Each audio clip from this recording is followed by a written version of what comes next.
ആ ഹാളിന് പുറത്തു വെച്ച് ഏട്ടത്തി മുത്തശ്ശനും കൂടെ സംസാരിക്കുന്ന കേട്ടിട്ട് മുത്തശ്ശനോട് ചോദിച്ചു. മുത്തശ്ശൻ പറയേണ്ടതൊക്കെ പറയുകയും ചെയ്തു. ആദർശേട്ടനെ മുത്തശ്ശനേക്കാൾ മിടുക്കനാക്കാൻ വേണ്ടിയിട്ട് കുറച്ച് ക്രൂരത കാണിച്ചാണല്ലേ? എല്ലാം മുത്തശ്ശൻ പറഞ്ഞു കാണുമല്ലോ. ഞാനും ഒരുപാട് തവണ ആലോചിച്ചിട്ടുണ്ട്. ആദർശേട്ടനെ ജീവന് തുല്യം സ്നേഹിക്കുന്ന മുത്തശ്ശന് ഒരിക്കലും ഏട്ടനെ ശത്രുവായിട്ട് കാണാൻ പറ്റില്ല എന്ന്. കുടുംബത്തിനപ്പുറം പ്രാധാന്യമൊന്നും മുത്തശ്ശൻ ആർക്കും കൊടുക്കുന്നില്ല. എന്നിട്ടും പിന്നെ എന്തുകൊണ്ടാ ഇങ്ങനെയൊക്കെ സംഭവിച്ചെന്ന ചോദ്യം എന്നെ അലട്ടിക്കൊണ്ടിരിക്കുകയായിരുന്നു. ഇപ്പൊ എന്തായാലും അതിനുള്ള ഉത്തരം കിട്ടി.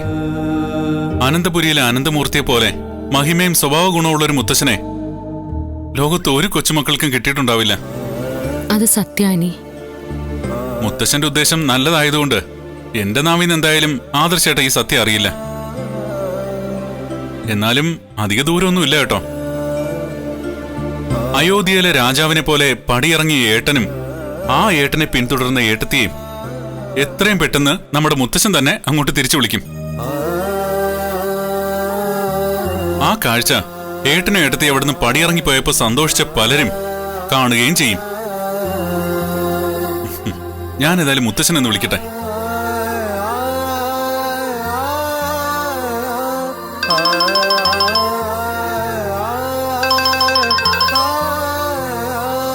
ഹലോ. ഞാനേ മുത്തശ്ശന്റെ പ്രിയപ്പെട്ട മരുമോളുടെ അടുത്തുണ്ട്. പ്രശസ്ത ഡിസൈനർക്കൊപ്പം ദേ കൊടുക്കാം.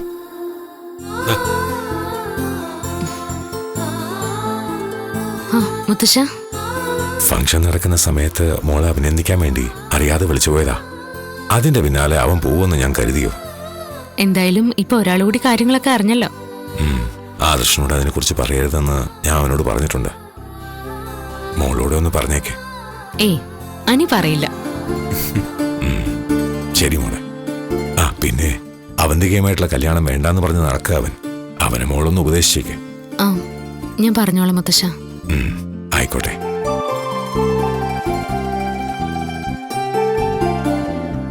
ആ, അപ്പോഴേ നന്ദു ഇപ്പൊ ഇവിടുന്ന് അങ്ങോട്ട് പോയതേ ഉള്ളൂ.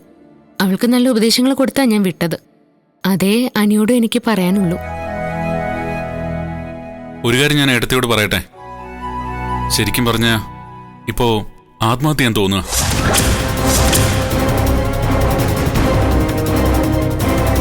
അതെ ഏട്ടത്തി, അത്രയ്ക്ക് നിരാശയുണ്ട്.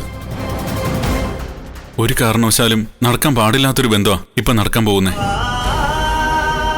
മുത്തശ്ശനെയും മുത്തശ്ശിയെയും എതിർത്ത് തോൽപ്പിക്കാൻ എനിക്ക് താല്പര്യമില്ല.